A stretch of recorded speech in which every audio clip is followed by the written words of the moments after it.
लेकिन उसके मन में हमेशा एक डर बना रहता था। अगर मेरा धन चला गया तो, अगर लोग मुझसे आगे निकल गए, अगर भविष्य खराब हो गया तो। इन्हीं चिंताओं के कारण वह रात रात भर सो नहीं पाता था। उसके पास सब कुछ था, धन, परिवार और सम्मान, फिर भी उसके चेहरे पर कभी मुस्कान नहीं दिखती थी। एक दिन उसे पता चला कि गौतम बुद्ध पास के वन में अपने शिष्यों के साथ ठहरे हुए। लोग कहते थे कि बुद्ध के पास हर प्रश्न का उत्तर नहीं, बल्कि हर दुख का समाधान है। आरव अगले ही दिन बुद्ध के पास पहुंचा।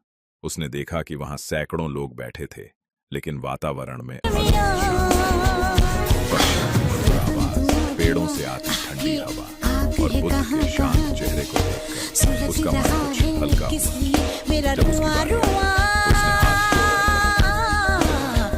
मेरे पास सब कुछ है, लेकिन मन में शांति नहीं है। मैं हर समय भविष्य की चिंता करता रहता हूँ। मुझे लगता है कि एक दिन सब कुछ खत्म हो जाएगा। मैं क्या करूँ? बुद्ध ने उसकी ओर देखा और मुस्कुराते हुए कहा, क्या तुम मेरे साथ थोड़ी दूर चल सकते हो? आरव ने तुरंत हाँ कह दिया। दोनों धीरे-धीरे जंगल की ओर चले। कुछ दूर जाने के बाद बुद्ध एक विशाल वृक्ष के नीचे रुक गए। उन्होंने जमीन पर पड़ा एक सूखा पत्ता उठाया और आरव से पूछा, बताओ, ये पत्ता पेड़ से क्यों गिरा?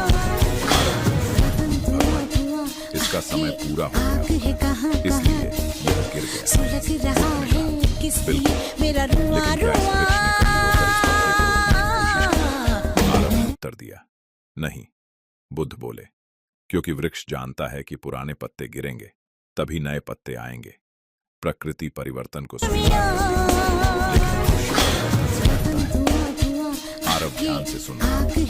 बुद्ध ने आगे कहा, तुम भविष्य को बचाने की चिंता में वर्तमान खो रहे हो। जो आज तुम्हारे पास है, उसका आनंद लेने के बजाय तुम उस चीज से डर रहे हो जो अभी हुई ही नहीं।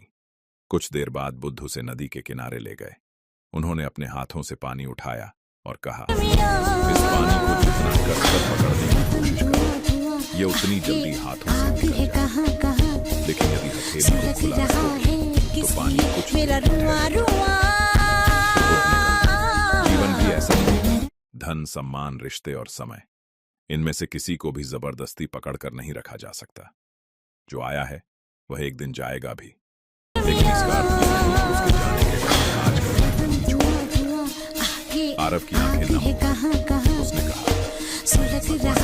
मैं समझ गया, मेरा दुख बल्कि खोने का डर। बुद्ध मुस्कुराए और बोले, जिसके पास कम है वह और पाने की चिंता करता है, जिसके पास अधिक है वह उसे खोने की चिंता करता है। लेकिन जो वर्तमान में हंसी है, वही सबसे धनी होता है।